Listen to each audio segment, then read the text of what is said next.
5, 4, 3, 2, 1, 0. Ignition. Go Starlink. In less than 3 years, SpaceX has launched about 1,800 satellites to build a network called Starlink. The world seems to have an insatiable appetite for bandwidth. I'm a business magnet.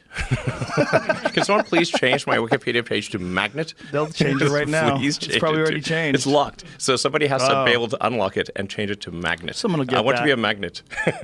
Good morning, good afternoon, good evening, and welcome to another edition of Hips News. I'm Vessel 1, and with me Vessel 2, and today we're going to take a look at the man, Elon Musk. Who is he, and what is this obsession with AI, and what does he know that we don't know? But first, remember, all I'm offering is the truth. And on the cool check-in, center stage on the mic. How y'all feel out there? Introducing Get down. the world famous. I said hit the news. Let's go. Now, let me introduce you to the one. Let me introduce you to the truth in the place to be, as it is plain to see. Now. Hidden in plain sight. And mind your business. Watch out. New world order. I'm not gonna take this anymore. You know what I'm saying? So what you saying? Check this out. It really is not evolved to think of existential threats in general. We're evolved to think about things that are very close to us, near term, to be upset with other humans, and not to really to think about things that could destroy humanity as a whole. Probably a bigger risk than being hunted down by a drone is that AI would be used to make incredibly effective propaganda. And there's so many social media accounts out there that are not people. Like, how do you know it's a person, not a person? The way in which a regulation is put in place is slow and linear, Right. and we are facing an exponential threat. Along the way, Neuralink is going to help solve a lot of nerve problems. Like, so, in fact, we're just talking about, okay, what would it take to really solve for spinal cord injuries? We already know how to do this. Implant electrodes into the motor cortex of the brain, and then bypass the severed section of the spine and have effectively local microcontrollers near the muscle groups. It could restore full limb functionality. Do you even got where you can use all of this technology to go ahead and increase humanity? Basically, it's what he was saying, and he stated that the technology chip implants will make you smarter. right, And then that's when he broke down the phone conversation, how phones are Right. now enhancing the capabilities of humans, right? But right, they call them smartphones. We use them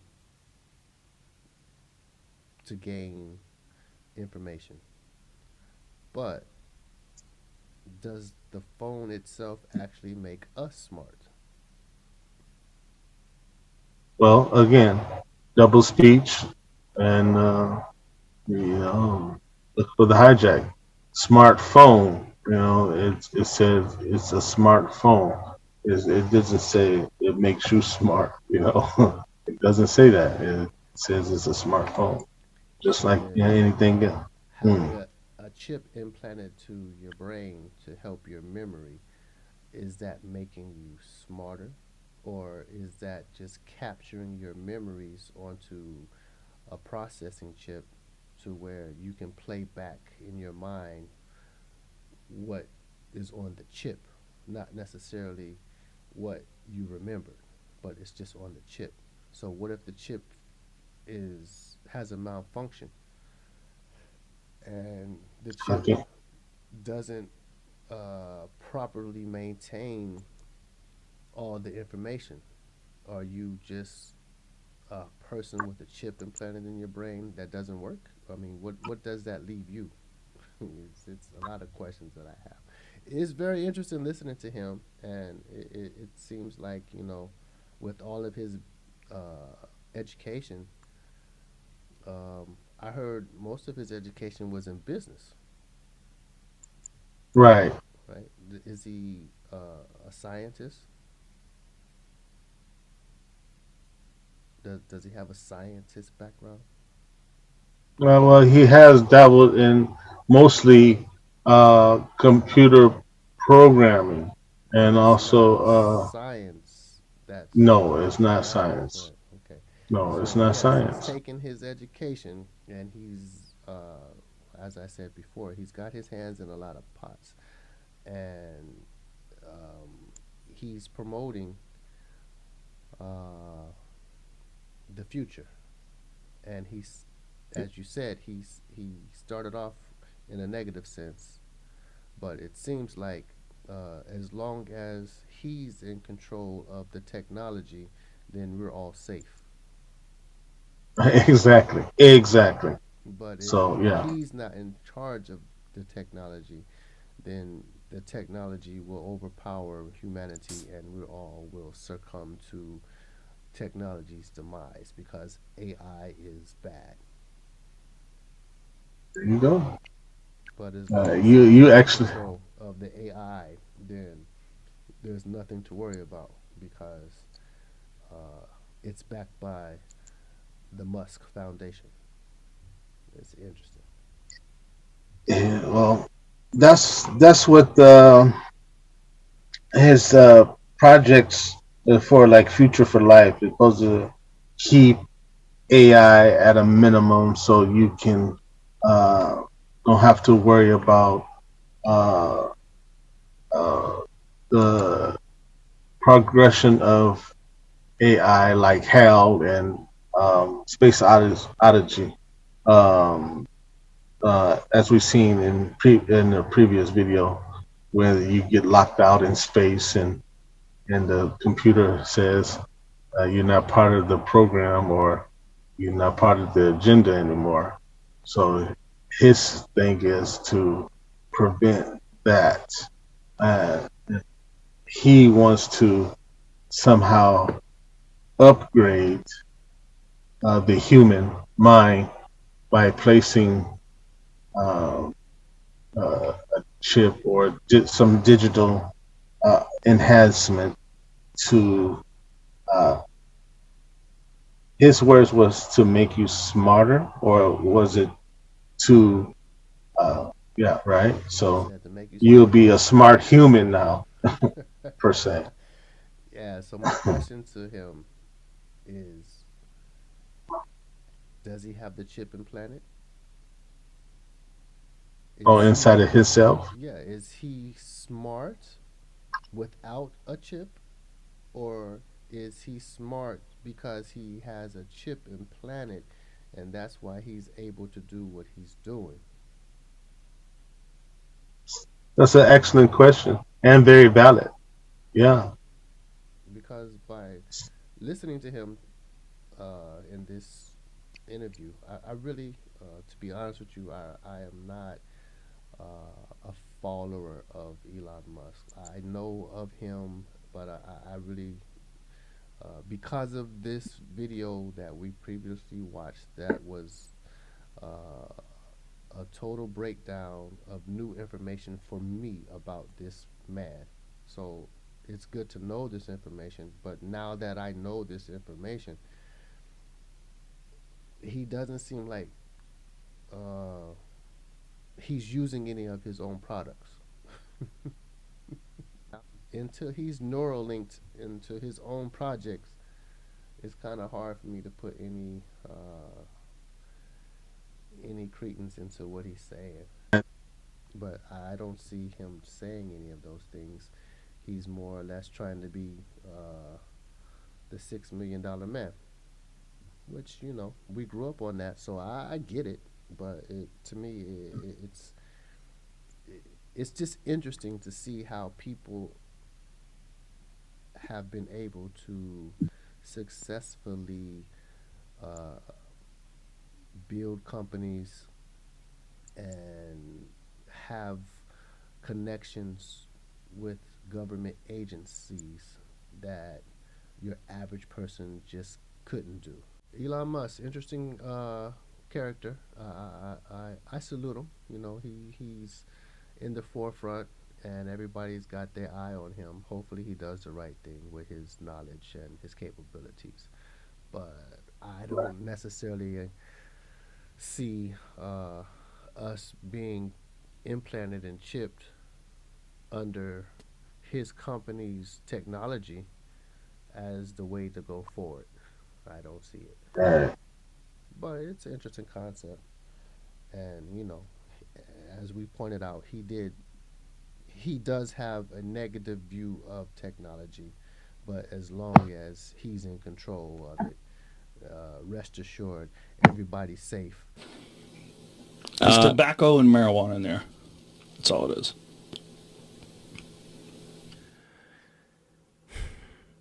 I try to convince people to slow down AI, to regulate AI.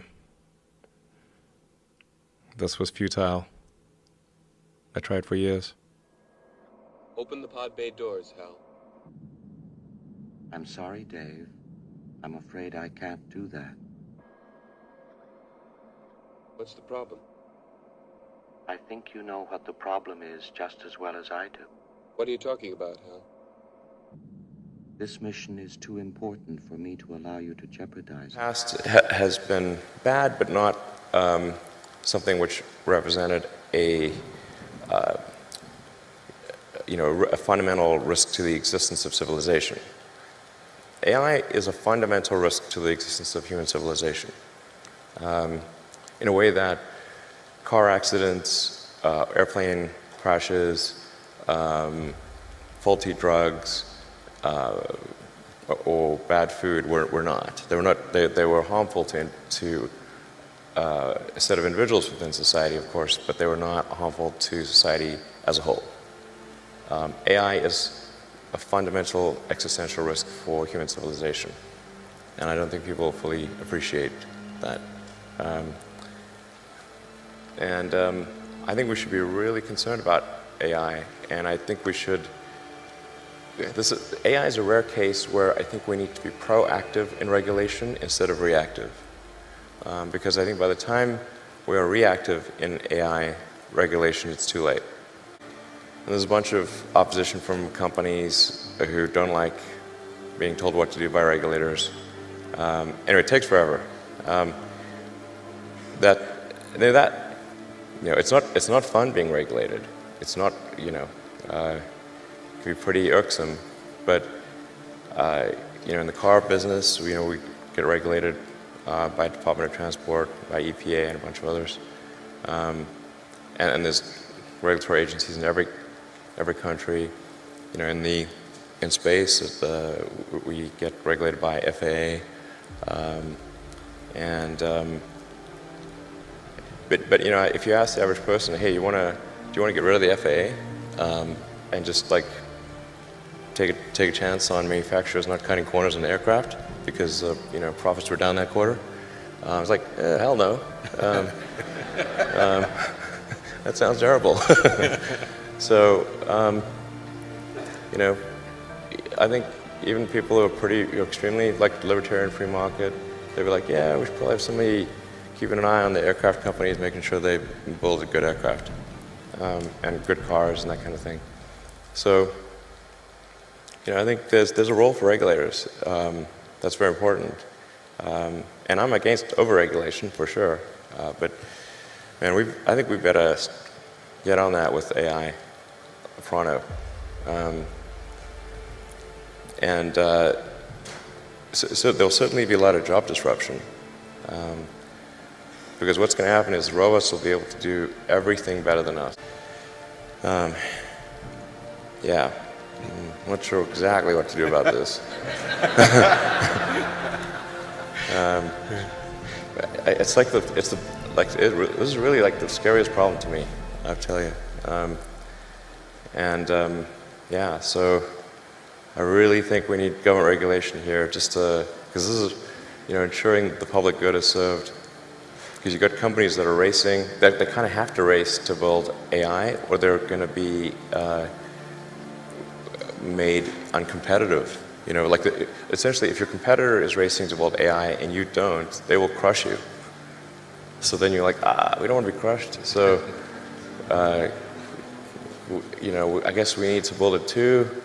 That's where you need the regulators to come in and say, hey guys, you all need to really, just pause and make sure this is safe. And like when it's cool and and the regulators are convinced that it's safe to proceed, then you can go. But otherwise, slow down. But you kind of need the regulators to do that for all the teams in the game. Otherwise the shareholders will be saying like, hey, why aren't you developing AI faster? Because your competitor is. I'm like, okay, we better do that. Anyway, so it's like, there's like something like 12% of jobs are transport. Transport will be one of the first things to go fully autonomous. But when I say everything, like the robots will be able to do everything. New vehicle production is electric in the United States. And China's probably going to be ahead of that because China's been super pro-EV. I don't think a lot of people know this, but China's environmental policies are way ahead of the US. Like their mandate for renewable energy far exceeds the US. I think sometimes people are under the impression that China is either dragging their feet or somehow behind the US in terms of sustainable energy promotion, but they're by far the most aggressive on Earth. It's crazy. In fact, a coalition of Chinese car manufacturers just wrote the Chinese government to beg for them to slow down the mandate because it's like too much. They need to make 8% electric vehicles, I think, like next year or in 2 years or something. They can't physically do it. So China's by far the most aggressive on electric vehicles and solar. But that's a common misperception that they're not. There's one Google search away to figure this out, by the way. It's really pretty easy. So, and in 10 years, man, I think, so half of all production, I think, will be EV. I think almost all cars produced will be autonomous in 10 years. Almost all. It will be rare to find one that is not in 10 years. That's going to be a huge transformation. Now, the thing to bear in mind, though, is that new vehicle production is only about 5% the size of the vehicle fleet. So you think about how long does a car or truck last? And they last 15 to 20 years. So even when new vehicle production, say, switches over to electric or to autonomous, that still means the vast majority of the fleet on the roads is not. It'll take another, 5 to 10 years before that becomes the majority of the fleet becomes EV or autonomous. But if you were to say go out 20 years, overwhelmingly things are electric, autonomous, overwhelmingly. Fully autonomous? Fully autonomous. So no one will have to touch the steering wheel if there is one? There will not be a steering wheel. In 20 years, it will be like having a horse. People have horses, which is cool. But so having a regular car will be like having a horse. Is that what you're saying? Yeah, yeah. And there will be people that have non-autonomous cars, like people have horses. It just would be unusual to use that as a mode of transport. Yes. All right. Now, let's talk about the energy piece and rooftop solar and storage. So first of all, it's important to appreciate that the Earth is almost entirely solar powered today, in the sense that the sun is the only thing that keeps us from being at roughly the temperature of cosmic background radiation, which is 3 degrees above absolute zero. If it wasn't for a sun, we'd be a frozen dark ice ball. It's 99% plus of all energy that Earth has. Then there's this energy we need to use to run civilization, which to us is big, but compared to the amount of energy that reaches us from the sun is tiny. So it's very easy, it actually doesn't take much. If you wanted to power the entire United States with solar panels, it would take, a fairly small corner of Nevada, Texas, Utah, anywhere. Look, you only need about 100 miles by 100 miles of solar panels to power the entire United States. And then the batteries you need to store that energy to make sure you have 24/7 power is 1 mile by 1 mile. One square mile. That's it. I showed the graph of or image of this where this is what 100 miles by 100 miles looks like. It's like, a little square on the U.S. map. And then there's a little pixel inside there, and that's the size of the battery pack that you need to support that. What say you, Vessel 2? Another interesting clip. He first started off with how AI is bad and how it needs regulation, and then he switches to solar, which is another interesting concept. But as far as the AI being bad, that goes back to what we previously said, where it's only bad as long as he's not in control. Because Exactly. he mentioned cars being regulated and planes being regulated, and he's pushing for that, but at the same time he's in those industries. Exactly. So is it regulation for his competitors or himself included because he's in the industry? I'm not sure There you go. where he was trying to go with that. But if regulation is important just because AI is dangerous, then how in the same breath can he be in the AI technology field and making hand over fist profits in that industry? It's There you go. interesting. And then, as I said, he mentioned solar power. So if he can break down all it takes in solar power to properly run the whole U.S. with solar, then how come he hasn't done it? Well, if you pay close attention, which you have, you notice that everything that he starts off with is negative as a problem, and that ultimately, like you said, that if you believe in me or you leave it up to me, I have you covered and I got your back. And what he does is that he connects the negative aspects of things to what he is doing in his companies, Neuralink, Starlink, SpaceX, the future of life, Solar City. All these are things that he got his hands in. So that's basically the cyber Donald Trump.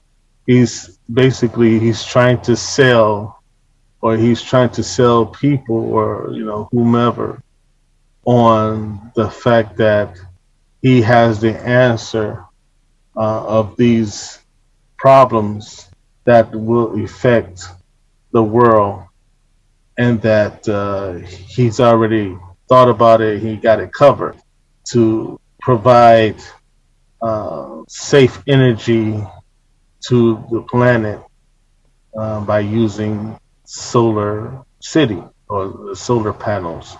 So again, it seemed more like a sales pitch that he's trying to get people on board about the projects that he's doing. Right. So maybe he's looking for investors, or he's looking for people to selling. He's basically selling something. Yeah, this kind of sounds the same on my end when I'm listening to him, and he's the only one that can do it. Yeah, exactly. He's So, he's the brainchild behind all of it, and exactly. without him in the forefront, then uh, the whole technology in itself is just dangerously bad. There you go. Yeah, that's interesting. Elon Musk. Yeah, but like I Yeah. say, I respect the fact that um, he's another case where you can actually see with your own eyes how he has been given the green light for whatever reason to do whatever he wants to do.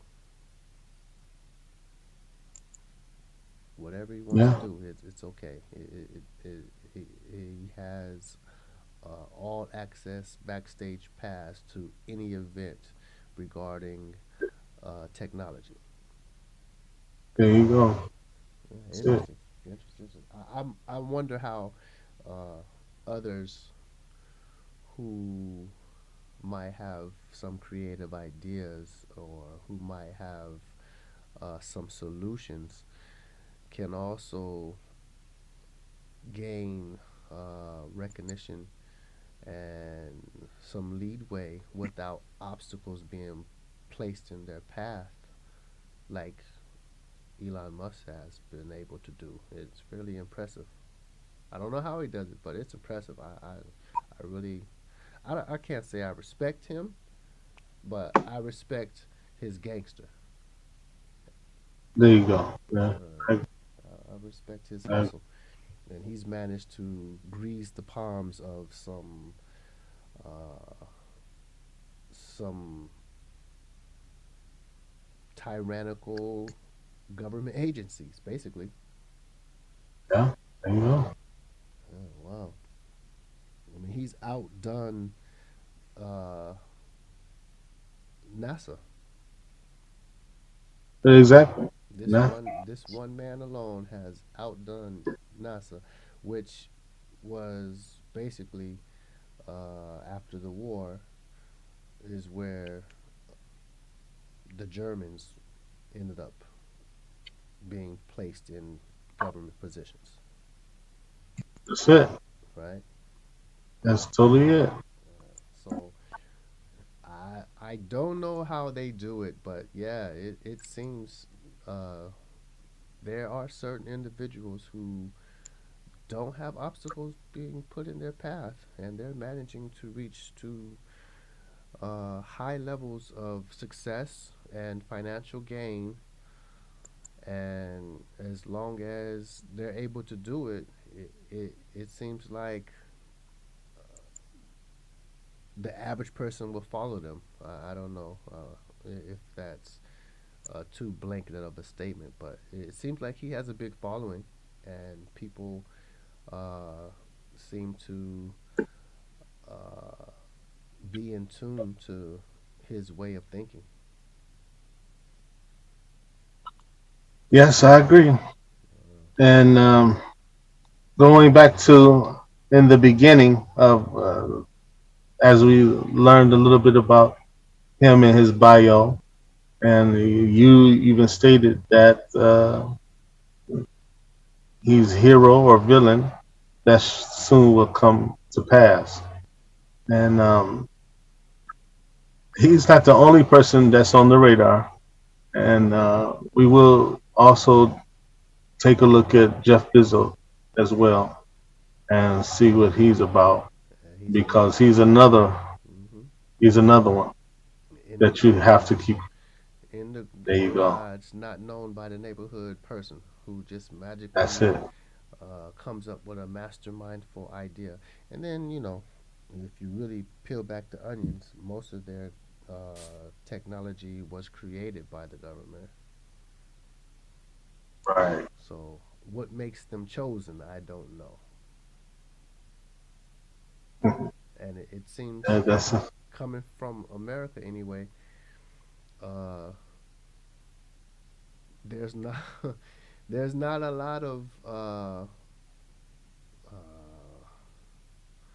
there's not a lot of American people who have been able to reach the heights that those three top individuals have. Well, I'm speaking upon, as you mentioned, Bezos and also Gates. There you go. And now we have Elon Musk. So after this generation of gurus, I wonder who's next, and will this person who comes upon the scene, will he be, uh, he or she, will they be coming from communities that are known to have obstacles thrown in their paths? I'll put it to you that Right. way, because seems to be um, a trending uh, way of life in America, where you have certain suburban neighborhoods where you just have these geniuses trapped in the mom's basements, and they come up with all these technological masterpieces. But Mm-hmm. outside of the suburbs, there's nobody able to do anything close to what they've been able to do. It's impressive. Yeah. Not failing to mention, Mark Zuckerberg is another one. Of course, yeah, So, Mr. Meta. Uh, hey, it's really it's interesting. I really appreciate you bringing this to the table, and I think the question is out there now: is Elon Musk the villain or the hero? there you go. Uh, Two sides of the same coin, per se. right. And he spoke about how thinking linear is destructive when it comes to Right. AI, but he is, as we saw, he is college educated, university educated, and their educational system is linear thinking. Right. So how does that work? I don't get it. I really don't get it. And then the facial expression the man had when Buddy asked him, "Does he believe in God?" was hilarious. Yeah. That was funny. Like, what? Do I believe in God?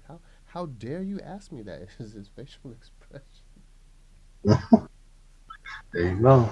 And Well, and a person's individual belief in God really, it doesn't move me one way or the other, but just his whole conversation is, as we say, you have to watch for the hijack, and you have to there you watch go. for the forked tongue. And you cannot say this is bad, but yet when I produce it for you, don't worry about it. It's good. It doesn't work that way. There you have it. All in a nutshell. Uh, the man, the myth, the guy of the century, um, brainchild of technology and internet, Elon Musk. The And pioneer of hopefully, AI. there you go, the pioneer AI. That's what we do. So hopefully, this little segment will bring to light to those out there some information as well as a little bit of knowledge of his background. Um, Anything further, Vessel 2? Yeah, man, new year. So we're all there.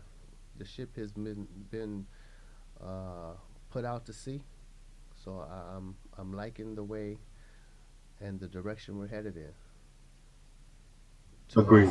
To us, for us. I agree. Concur. Wholeheartedly. Okay, I'm going to jump in before we go. As always, This is Vessel 1 and Vessel 2 signing out. But before we take that leave, Vessel 2, can you honor us with your final thoughts? As we move forward, I want everybody who's been paying attention to our videos, if you have any questions or comments, please let us know. Send us emails, reach out to us. If our comments and our questions are not or have offended anybody, or at least have made you think in a different way, then I guess we've done our job. Please stand on your square, take care of the ones who you consider to be loved ones, stay virus free. Peace. Peace.